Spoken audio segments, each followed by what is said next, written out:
Well, I can hardly give some guidelines or give you a manual, and there is no point in that because everybody asks for instructions or seeks advice. To fail to follow that, this is a well-known formula. I'll try to express my view with respect to what has been happening globally and what the possible role of this country is and how we see the prospects of development. The International Discussion Club, Valdai, has gathered for the 22nd time, and these meetings not only have become a good tradition, and the discussions at the Valdai venue gives us an impartial opportunity to have an overview of the global situation, to register and comprehend and conceive these changes. Definitely the strong side of the Valdai Club is the capability of its participants to look beyond the trivial and the obvious, not following the agenda imposed by the global information space. And Internet, has been contributing in various respects to that, and this is difficult to assess. Trying to bring up our own issues and present our own visions, half opening the veil that conceals the day of tomorrow. This is not so easy, but sometimes we succeed, including here at this venue of Valdai. But we noted on many occasions that we're living at a juncture with rapid and profound changes, I'd say dramatic changes, and no one definitely can fully foresee the future. That does not rid us of obligation to be ready for anything that can happen. Actually, as the recent times and recent developments have shown, we should be ready for anything, and everyone's responsibility is huge for the fate of their own and for this country, and the stakes are extremely high. The annual report of the Valdai Club has been dedicated this time to the multipolar, polycentric world. And this topic has long been on the agenda, but now it merits our special attention. I'm in agreement with the organizers. The actual multipolarity defines the frame of reference that the states operate in. I'd like to try to describe the distinctive traits of today. First of all, it is a much more open or creative space of foreign affairs conduct. There is nothing that has been predetermined in advance. Things may develop differently, and a lot depends on the accuracy and the balance of measure and the degree of restraint and the degree of well-thought-over actions of all the stakeholders. And in this ample space, it's very easy to lose your way and lose your bearings, and as we can see, that happens quite often. Secondly, this multipolar space is very dynamic. Changes happen, as I have said, rapidly and abruptly overnight. And it's hard to prepare for them, it's hard to predict them, and one should respond instantly in real time. Third, what is important, this space is much more democratic, paving the way for a big number of political, economic stakeholders to come into play. Probably never in history we had that many countries in the global arena that seek to influence the regional and global developments, and a bigger role than ever before is played by the cultural, historical, civilization specifics of different countries. One should find common ground and concurrence of interest. No one is ready to play by the rules set by someone somewhere far away.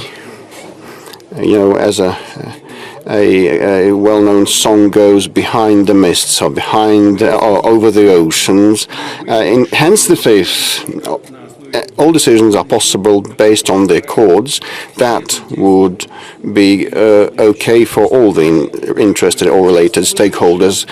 Otherwise, no viable solution would be attained.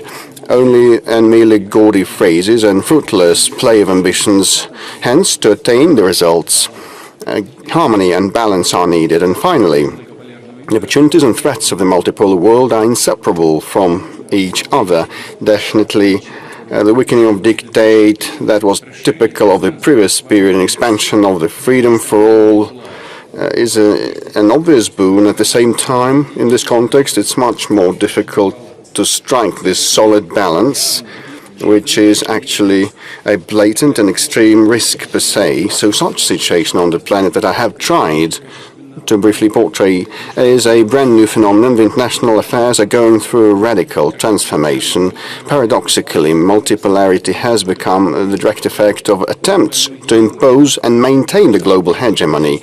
The response of the international system and the history itself to the obtrusive aspiration to fit all in a single hierarchy with the West at the top.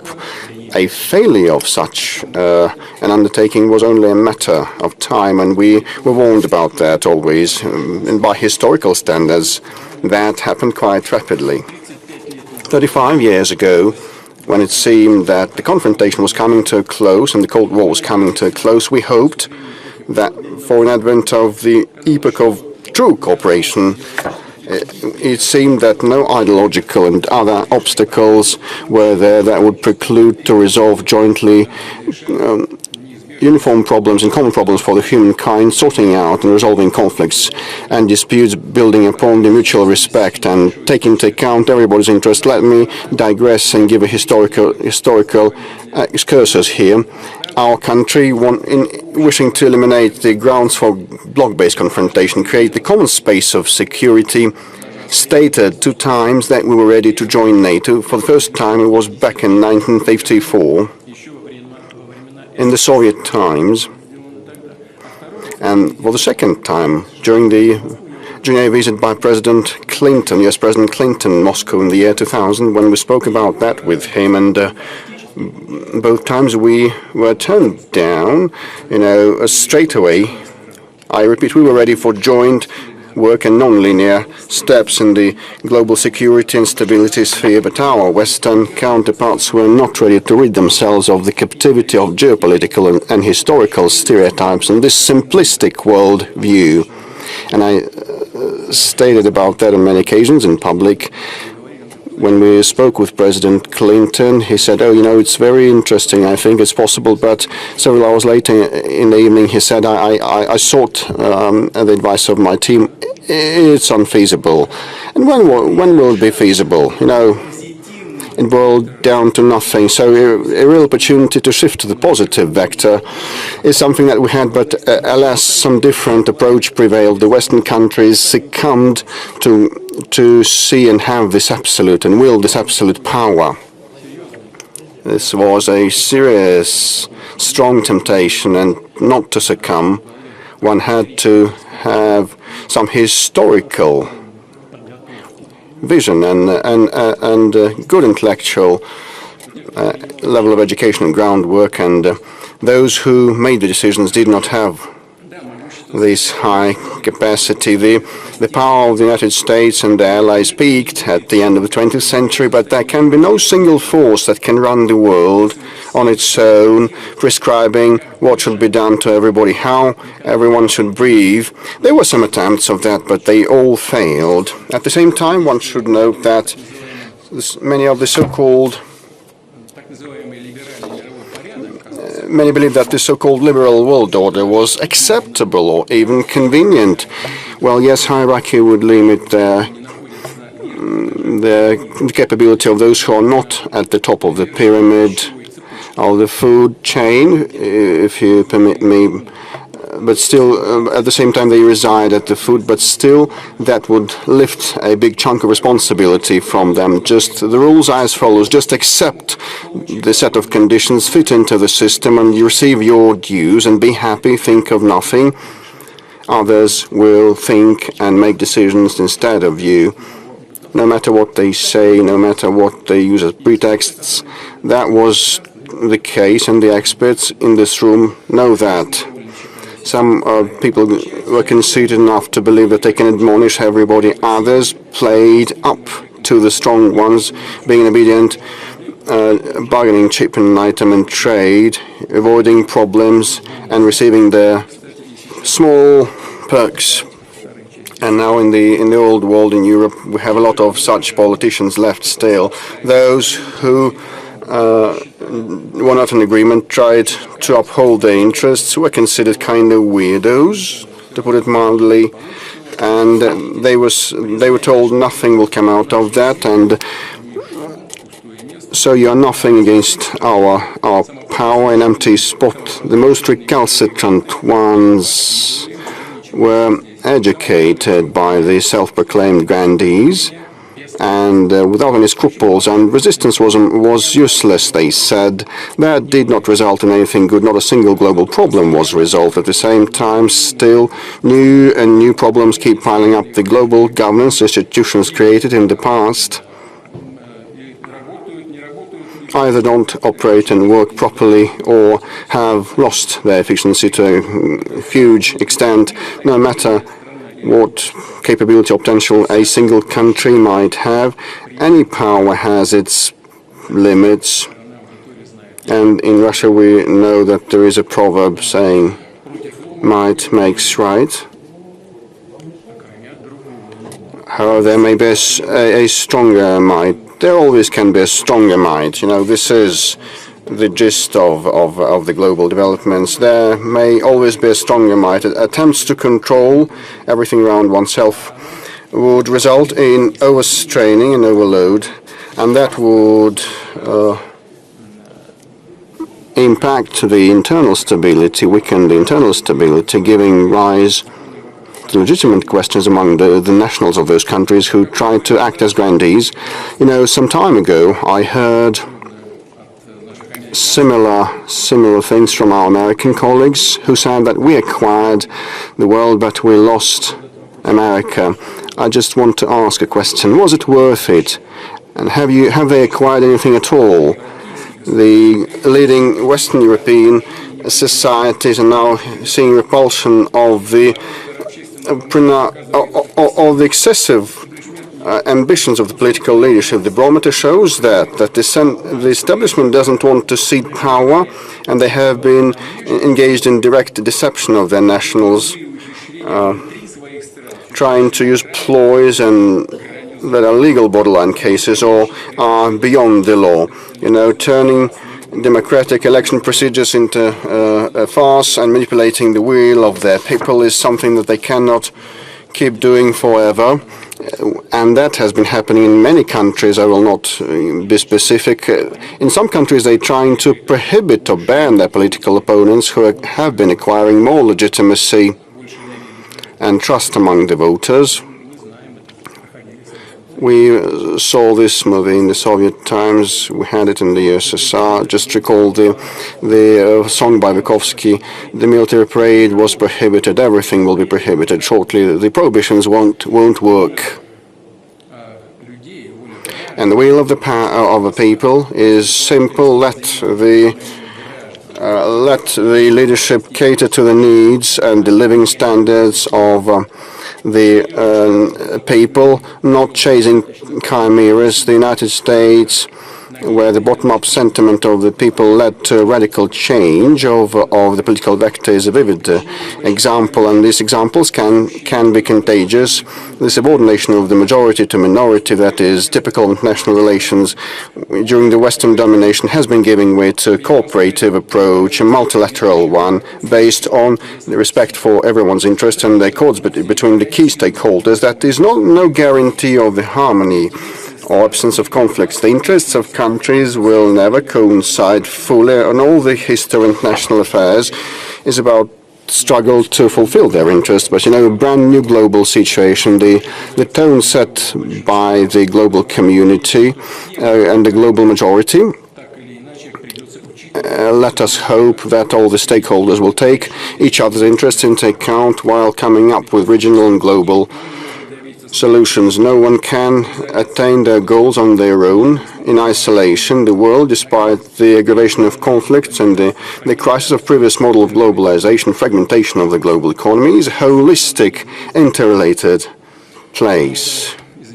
We know that by our own experience. You know how much efforts were applied by our opponents to, roughly speaking, knock this country out of the global system, to drive us into political, cultural, information isolation, into economic autarky.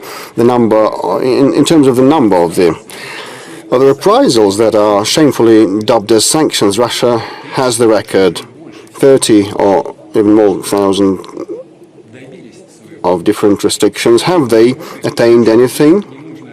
I think that people around the room know that these efforts failed altogether. Russia has demonstrated the highest degree of resilience and ability to withstand intensive global pressure that would ruin an entire country, not only an entire country, but a coalition of states. And we take pride in that. We're proud of our country, of Russia, and our people and our armed forces. But I want to mention something else.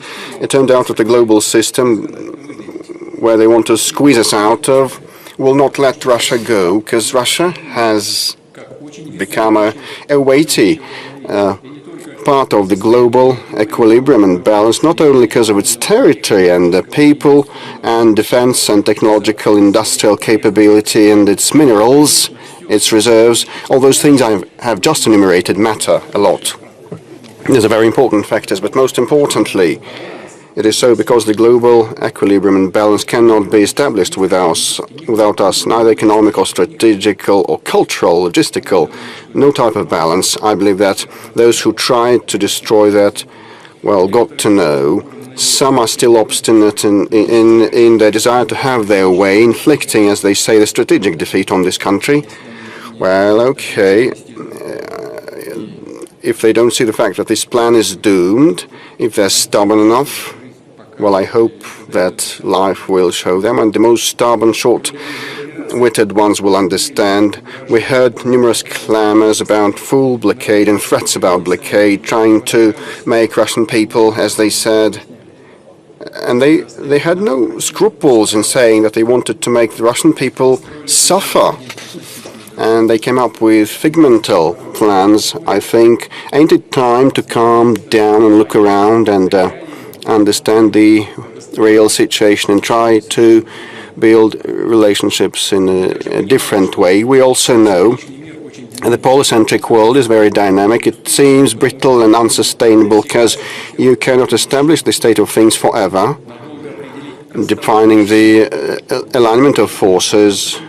There are multiple stakeholders and processes and non-symmetrical forces, complex ones. Everybody has their own strengths and competitive edges that create unique combination and composition in each of the cases. The world of today is a sophisticated, multifaceted system. To comprehend it correctly, simple laws of logic or cause and effect ties will not suffice.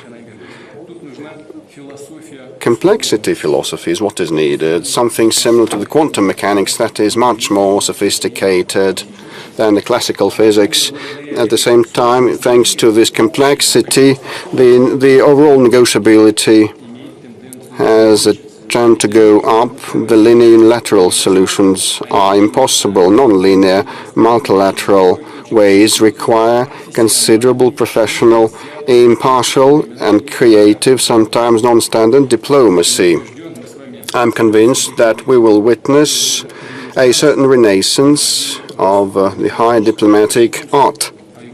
And the essence is about the way to pursue dialogue, coming to terms with the neighbors and single-minded stakeholders, and which is more difficult, come to terms with your opponents. In this spirit of the diplomacy of the 21st century, the new institutions have been developing, the expanding BRICS group and the major regional entities like Shanghai Cooperation Organization in Eurasia, and more compact but no less important regional groupings. There are numerous appearing around the globe. You know about them quite well. All these new structures are different, but they are united by the same trait. A very important one: they don't function on the hierarchical principle, subordination to someone who is considered to be the main one. They are not against anyone there for their own interests. This world of today needs accords, not imposition of someone's will, hegemony, any type of it,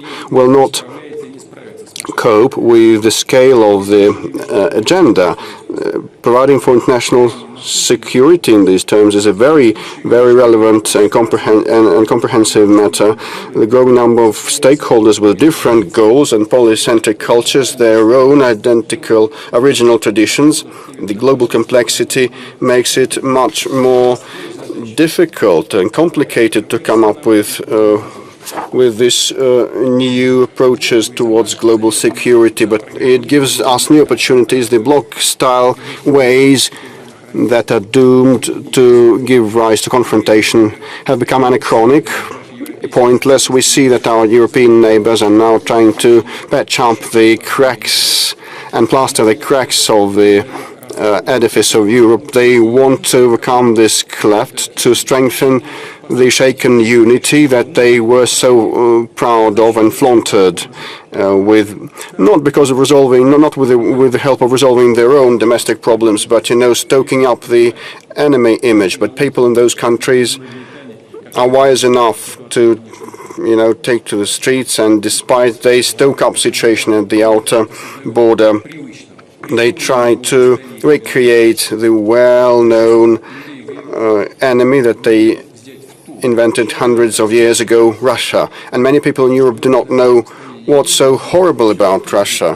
Why should they tighten their belts countering Russia, forgetting about their own interests, sacrificing them and acting in their own detriment? But the ruling elites of the United Europe try to stoke up hysteria. They say that the war with the Russians is in the offing, and they keep repeating that gibberish over and over again. I look and hear what has been said. I'm bewildered. Can they be serious? Can they believe in what they're saying, that Russia is trying to attack them?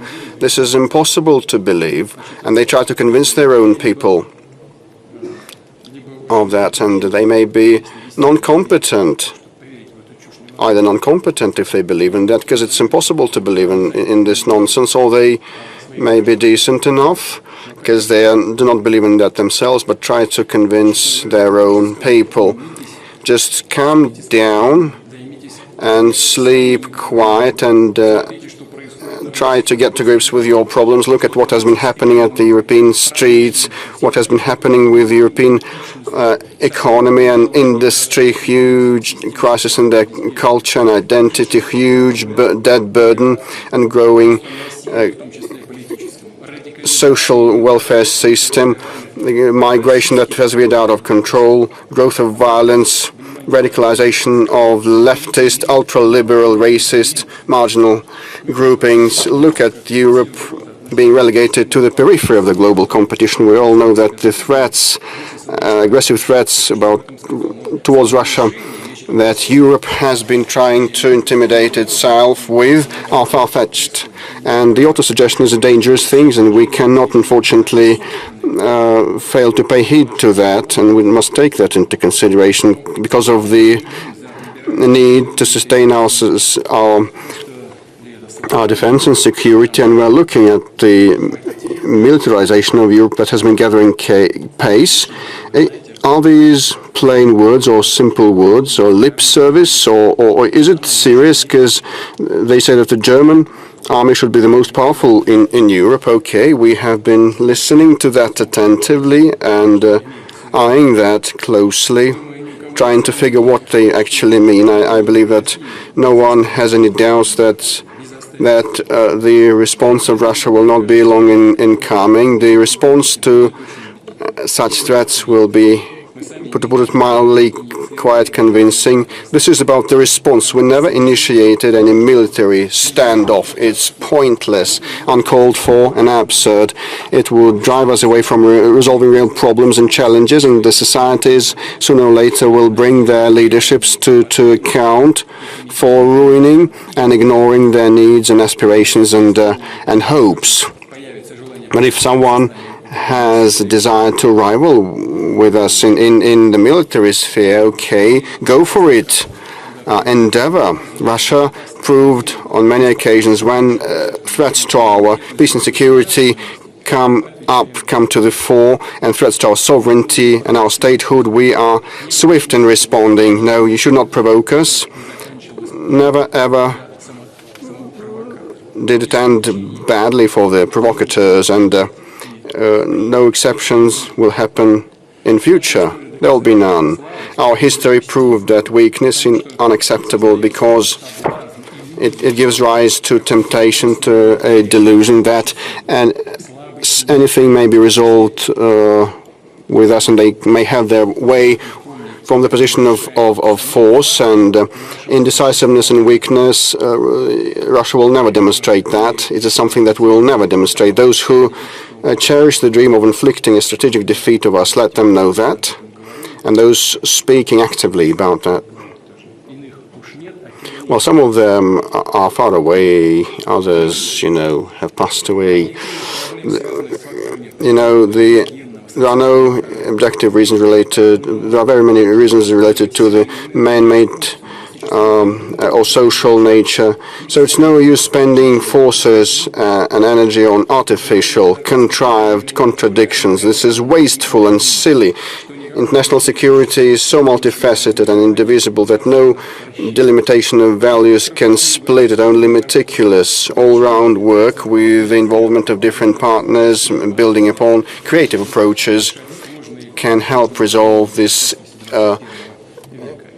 very complex security equation in the 21st century. And there are no more or less important elements. It is all resolved in concert. As a whole, our country has been upholding for the indivisibility of security principle. I said on many occasions that security of some countries cannot be at the expense of others. In this case, there will be no security for anyone. Saying this principle coming into play is something that will fail. To do the euphoria of those who had lust for power, who believed themselves to be the winners of the Cold War, brought about the desire to impose unilateral ways and approaches and their thoughts about this current situation, and that gave rise to many conflicts like the Ukrainian ones, and became the root causes of many conflicts in the late 20th to the early 21st century. Now no one is safe as a result of that. We should come back to the origins and correct the mistakes made, but the indivisibility of security today, unlike in late 80s and early 90s, is a much more complex phenomenon. It's not only about the military and political balance and the consideration of each other's interests. Our security, the security of humankind, depends on our capability to respond to challenges that stem from man-made and natural disasters, technological development, new rapid social demographic information developments. All those things are interrelated, happening on their own in an unpredictable way, having their own intrinsic logic and laws, and sometimes not in coordination with the will and expectations of people. The humanity risks to be left behind in this situation as a side observer, not being capable of ruling the situation or managing the situation. This is a systemic challenge for all of us, and definitely this is an opportunity for all of us to work together. There are no off-the-shelf answers, but I believe that to resolve global challenges, we need first to approach them without this ideological predetermination, without didactic tone. In this spirit, I'll explain how it is done to you. Secondly, it is important to understand that this common, indivisible affair that requires joint work of all the countries and nations, each culture and civilization should make their own contribution, because allow me to reiterate, on our own, nobody knows the right answer. It can be fostered only in the process of joint constructive search, by uniting and not dividing our efforts and national experiences of different states. Allow me to repeat myself, conflicts and clashes of interest have existed and continue to exist, and they will exist. The issue is how we solve the multipolar world, as I've already mentioned, is the return to classic diplomacy. where the key to resolution is through mutual understanding, mutual respect, and not coercion. Classic diplomacy was able to take into account the viewpoints of different entities of international life, this complexity of concerts of multiple powers. But in due time, it was replaced through Western diplomacy of monologue, of endless lessons and demands. And instead of resolving conflicts, they started pushing forward their own narrow interests, considering any other interest unworthy of attention. Should we be surprised that instead of resolving conflicts, they've provoked further escalation of these conflicts, and they're passing to the bloody armed phase, turning into humanitarian catastrophe? By acting like this, we cannot solve a single problem. And over 30 years, there have been endless examples of that. One of them is the Palestinian-Israeli conflict, that through the script of Western unilateral diplomacy, fully overlooking history, tradition, identity, the culture of people living there, they can't solve. Just as they can't stabilize the situation in the Middle East, which in turn continues to degrade. And we're taking a closer look at the initiatives of President Trump. But I believe there could be light at the end of the tunnel. Horrible example is the Ukrainian tragedy. It's pain for both Ukrainians and Russians, for all of us. The reasons for the Ukrainian conflict are well known to anyone who has gone far enough to look at the back history of its current most critical stage. And I will not repeat myself. I'm sure that everyone here is well aware and understands my position on the issue. I have voiced it many, many times. But we also know something else. Those who encouraged, goaded, and armed Ukraine, stirring it up against Russia, for decades fostered rampant nationalism and neo-Nazism, simply couldn't care less, not only for Russian interests, but for Ukrainian interests either, for true interests of the people of that country. They have no remorse for that people. It's nothing but expendable material for globalist expansionists on the West, as well as their serfs in Kiev. The results of reckless filibusterism speak for themselves. Let's ask ourselves another question. Could it be different? And allow me to go back to what President Trump said. He said that had he been in power, that could have been avoided. And I agree with that statement. It's true, it could have been avoided had the work been built differently with the U.S. administration back in the day. If Ukraine hadn't been turned into a destructive weapon in someone else's arms, had they not used the Northern Atlantic bloc approaching our borders, had Ukraine preserved its independence, its true sovereignty. And another question, how should we have resolved bilateral Russian-Ukrainian issues that were obviously consequence of disintegration of a massive country and complex geopolitical transformations?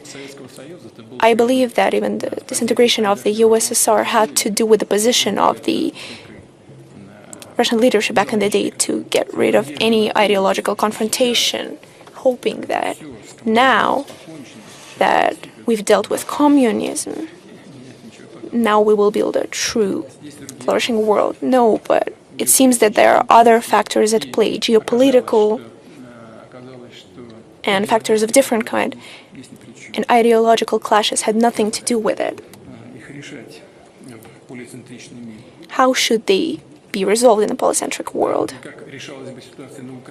And how would the situation in Ukraine be resolved?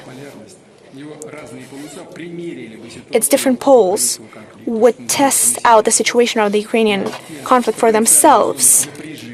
These potential pressure points, rifts that exist in their own regions, and then the collective response would be much more responsible and reasonable. At the basis of resolving would be the understanding that all the participants of this complex situation have their own interests.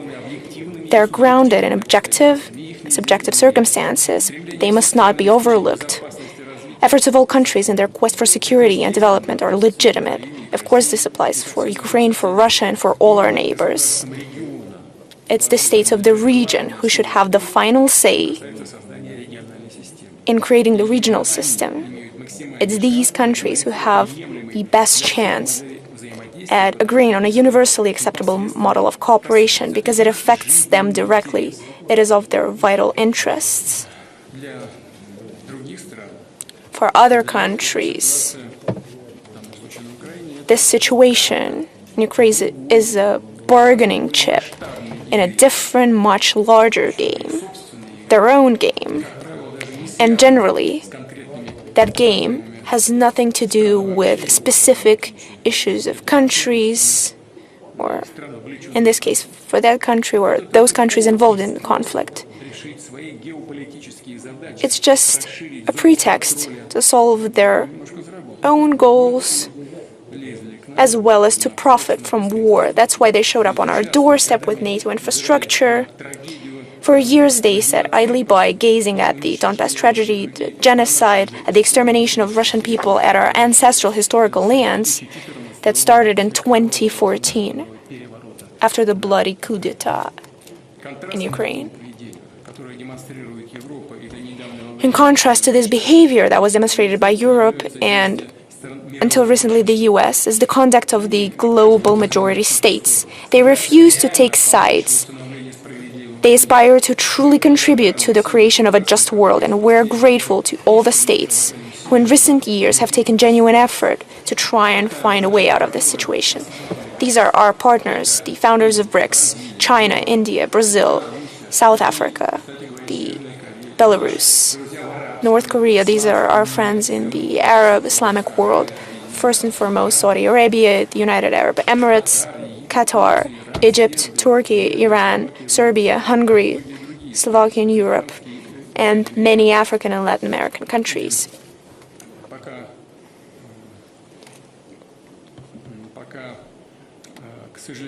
Unfortunately, so far we haven't been able to stop the hostilities, but the responsibility for that lies not on the majority for this inability, but on the minority, first and foremost Europe, who continue to escalate the conflict. And I believe there is no other goal over there. At the same time, I believe that goodwill shall prevail, and we have no doubt about this. I believe that the situation is changing gradually in Ukraine. No matter how brainwashed people may get, there are still some shifts in their ideology, and in other parts of the world as well. At the same time, the phenomenon of the global majority is a new development in the international life. Allow me to say a few words about that as well. What is its purpose? That the overwhelming majority of states is aimed at implementing their own civilized interests, the main of which is its balanced progressive development. And it seems that it should be natural, that's how it's always been. But in earlier eras, the understanding of these interests was distorted with morbid ambitions, with selfishness, with the influence of expansionist ideologies. And now, the majority of states and nations, that very same global majority, understand their authentic interests. And most importantly, they feel strong and confident enough in order to uphold these interests despite the external pressure. And I should add, by promoting and defending their interests, they're ready to work together with their partners. That is to say, to translate international relations, diplomacy, integration into the source of growth, progress, and development. The relations within the global majority is a prototype of political practices necessary and effective in a polycentric world. This is pragmatism and realism, rejection of bloc philosophy, absence of rigid, dictated commitments, models where there are senior or junior partners. And finally, it's the ability to align interests that don't always coincide, but at the same time, they usually don't contradict one another. So the absence of antagonism is the main principle. We see a new wave of de facto decolonization that is gaining momentum, where former colonies aside from statehood, also gain political, economical, cultural, and ideological sovereignty. And in this context, another important date is very important to note here. We celebrated 80 years since the creation of the United Nations organization. It's not just the most representative, universally political structure of the world. It symbolizes the spirit of cooperation, alliance, brothers in arms that helped in first half of former century to unite our efforts to defeat the greatest evil in history, the merciless machine of extermination and enslavement. And of course, the decisive role in this joint victory belongs to the US. Just take a look at the number of victims of the anti-Hitler coalition and everything will become clear. The UN, of course, is the legacy of victory in the Second World War.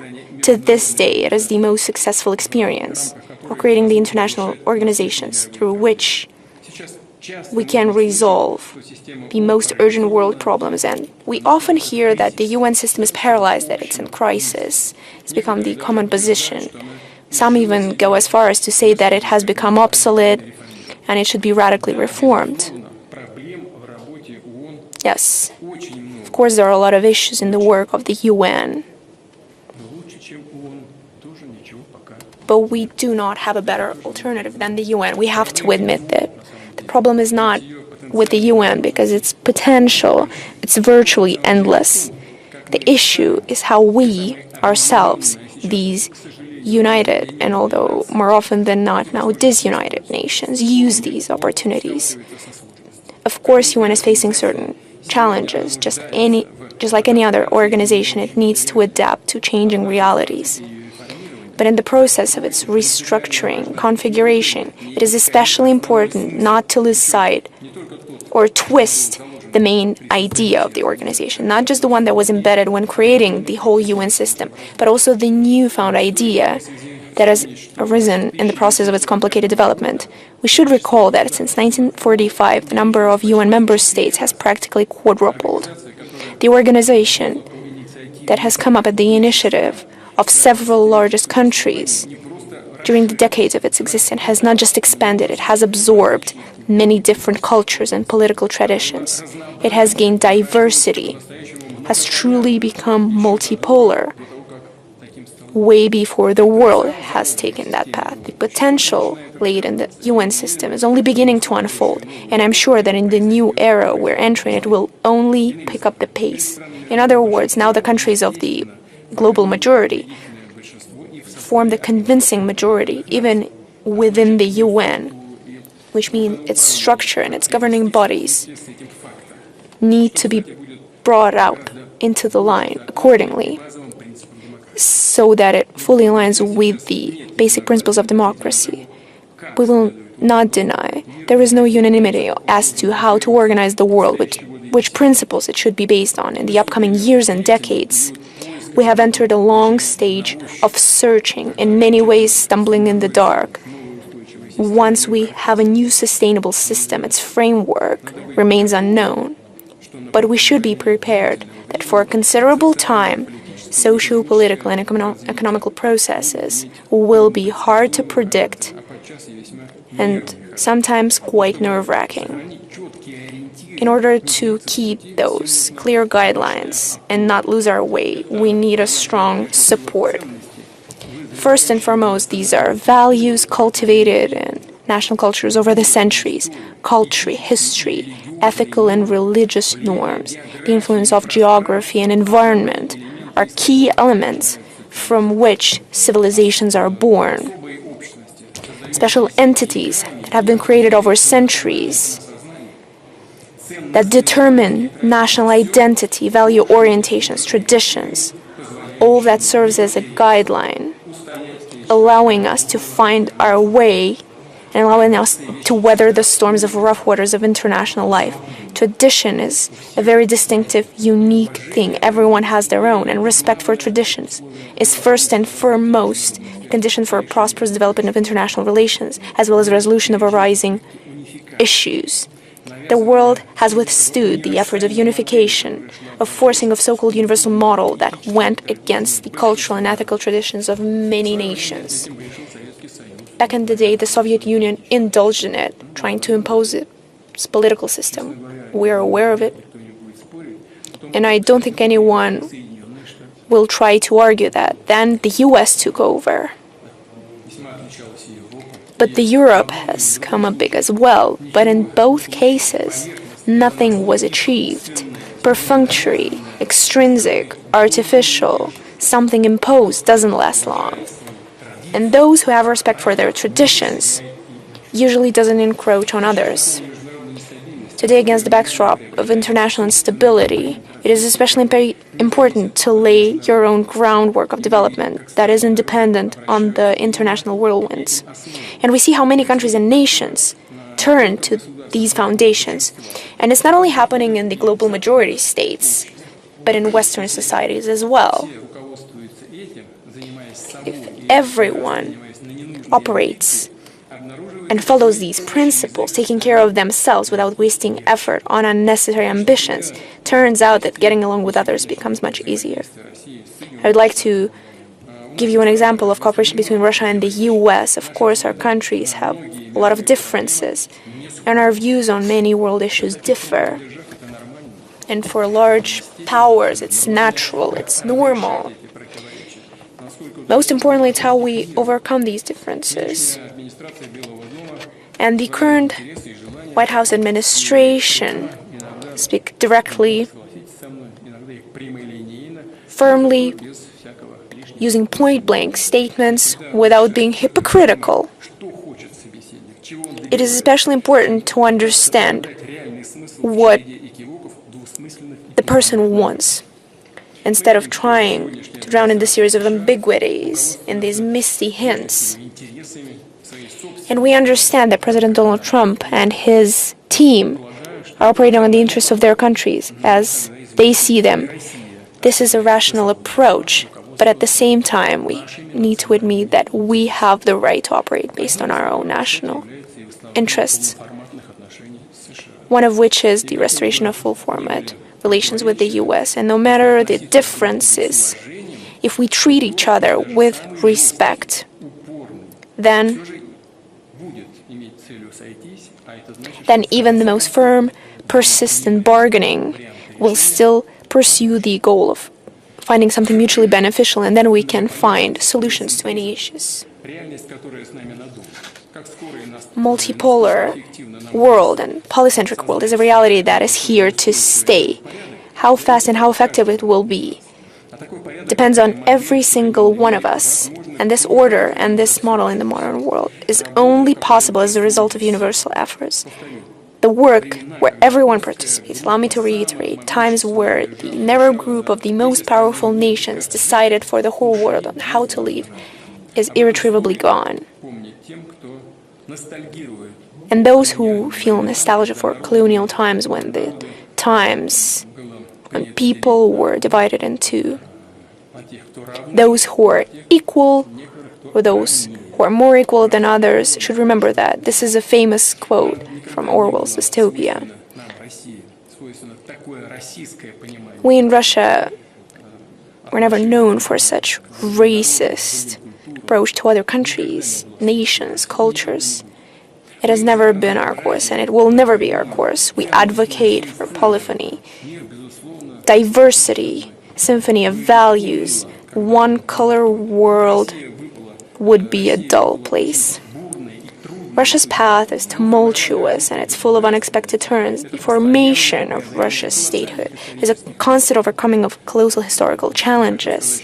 That is not to say that other states were brought up in house conditions, but at the same time Russia's experience is quite unique, just as the country that's been brought up in it. And we're not trying to pretend that we're exceptional or supreme. It is just a statement of the fact and of our identity. We have survived a lot of shocks, given enough food for thought, both negative and positive. And we're living in a quite ambiguous international situation that is non-linear. And in any vicissitudes, Russia has proven one thing. It has existed, it continues to exist, and will exist. Things are changing. Our role is changing, but it remains a power that is necessary in order to preserve harmony and balance. This is a time-tested, history-tested fact, and it's unconditional. But in today's multipolar world, this harmony and the balance that I've talked about can only be achieved through joint work. And I would like to assure you that Russia is prepared for such work. Thank you so much for your attention.